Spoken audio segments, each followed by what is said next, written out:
Good morning students. आज हम व्याकरण में नया टॉपिक शुरू करते हैं, अनुच्छेद लेखन।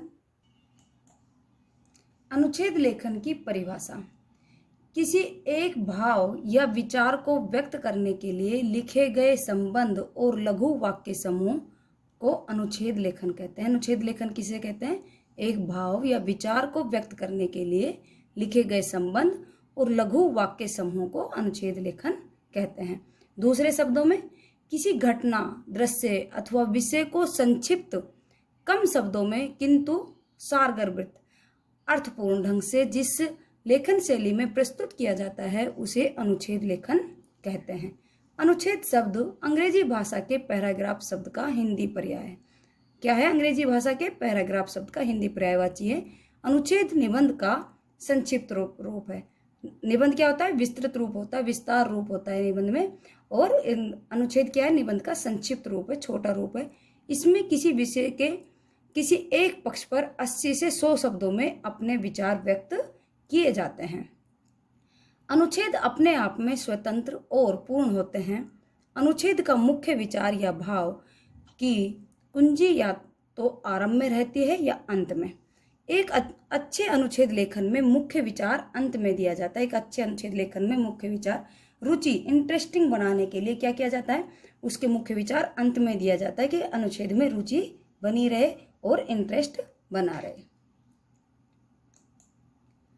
अनुच्छेद लिखते समय निम्नलिखित बातों को ध्यान में रखना चाहिए। अनुच्छेद लिखने से पहले रूपरेखा, संकेत बिंदु आदि बनाने चाहिए।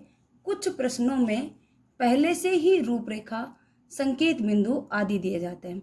आपको उन्हीं रूपरेखा, संकेत बिंदु आदि को ध्यान में रखते हुए अनुच्छेद लिखना होता है। अनुच्छेद में विषय के किसी एक ही पक्ष का वर्णन करें। ऐसा इसलिए करना आवश्यक हो जाता है क्योंकि अनुच्छेद में शब्द सीमित होते हैं। हमें अनुच्छेद संक्षिप्त में लिखना होता है। भाषा सरल, स्पष्ट एवं प्रभावशाली होनी चाहिए ताकि समीक्षक का अर्थ होता है आलोचक या पढ़ने वाला आपके अनुच्छेद से प्रभावित हो सके। एक ही बात को बार बार न दोहराए, बार बार पुनरावृत्ति न करें, क्योंकि एक ही बात को बार बार दोहराने से आप अपने अनुच्छेद के दिए गए सीमित शब्दों में पूरा नहीं कर पाएंगे और अपने संदेश को लोगों तक नहीं पहुंचा पाएंगे। जो बात हम लोगों से कहना चाह रहे हैं वो बात हम नहीं पहुंचा पाएंगे। अनावश्यक विस्तार से बचें, लेकिन विषय से न हटें। आपको भले ही संक्षेप में अपने अनुच्छेद को पूरा करना है, परंतु आपको यह भी ध्यान रखना है कि आप अपने विषय से न भटक जाएं। शब्द सीमा को ध्यान में रखकर ही अनुच्छेद लिखें। ऐसा करने से आप अपने अनुच्छेद में ज़्यादा से ज़्यादा महत्वपूर्ण बातें लिखने की ओर ध्यान दे पाएंगे। क्या लिखें?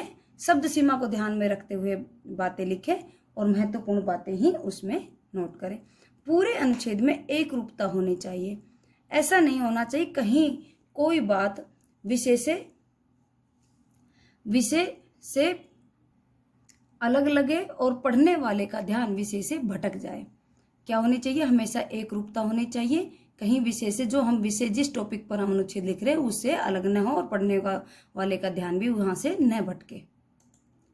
विषय से संबंधित सूक्ति अथवा कविता की पंक्तियों का भी प्रयोग कर सकते हैं। हमेशा अनुच्छेद में क्या कर सकते हैं? विषय से संबंधित सूक्ति या कविता की पंक्तियों का भी प्रयोग कर सकते हैं। इससे आपका अनुच्छेद बहुत अधिक प्रभावशाली और रोचक लगेगा।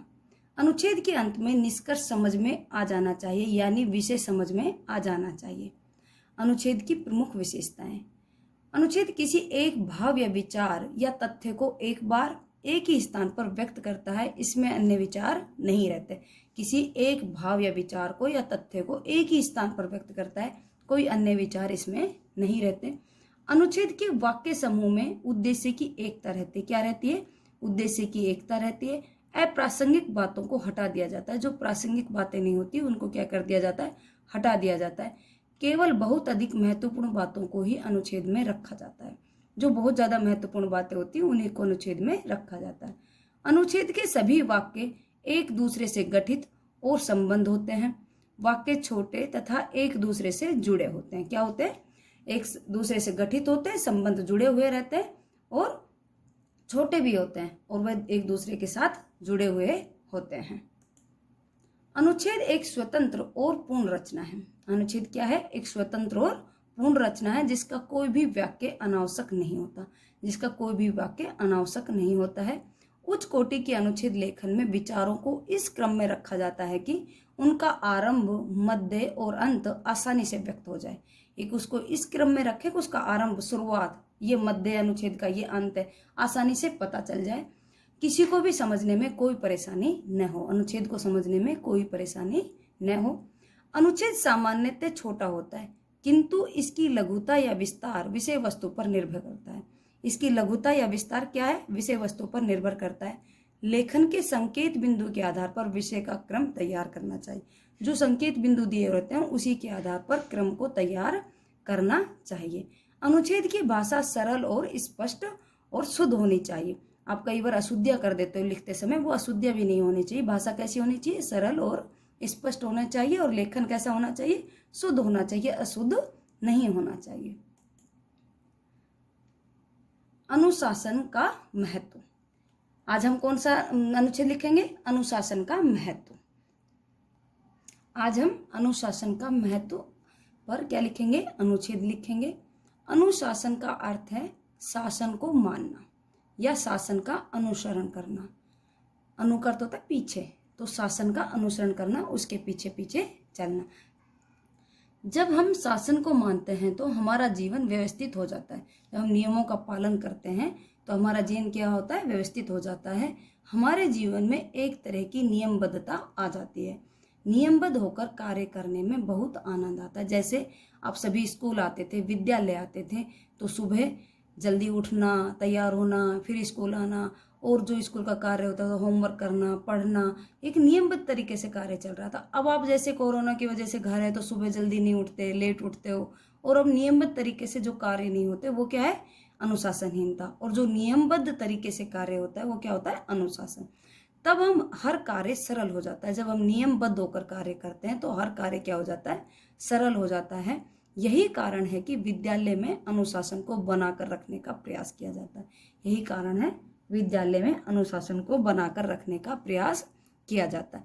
सेना और पुलिस बलों में अनुशासन का बहुत महत्व दिया जाता है। क्या दिया जाता है? अनुशासन को महत्व दिया जाता है। इसी तरह परिवार और समाज में भी अनुशासन का होना आवश्यक होता है। क्या होना आवश्यक होता है? अनुशासन। परिवार हो या समाज हो, अनुशासन का होना आवश्यक होता है। अनुशासन से राष्ट्र की उन्नति होती है। अनुशासित जीवन जीने वाले व्यक्ति को अनेक प्रकार से लाभ होता है। उसके अंदर साहस, धैर्य जैसे गुणों का विकास होता है। इसलिए हमें समाज, सरकार या अन्य किसी भी संस्था द्वारा बनाए गए अनुशासन को मानना चाहिए। इसलिए हमें समाज या सरकार, अन्य किसी भी संस्था द्वारा जो अनुशासन बनाए गए हैं उनको मानना चाहिए। जैसे आप विद्यालय की संस्था से जुड़े हो तो विद्यालय में जो अनुशासन बनाए गए हैं, जो नियम बनाए गए, उन सभी को हमें मानना चाहिए। यहीं से हमारी क्या बनती है? नींव पड़ती है अनुशासन मानने की। तो उस हमें क्या करना चाहिए? उन नियमों का पालन करना चाहिए। और अनुशासन से हमारा जीवन क्या हो जाता है? व्यवस्थित और सही सद्मार्ग पर चलने का एक पहला कदम होता है। Thank you class.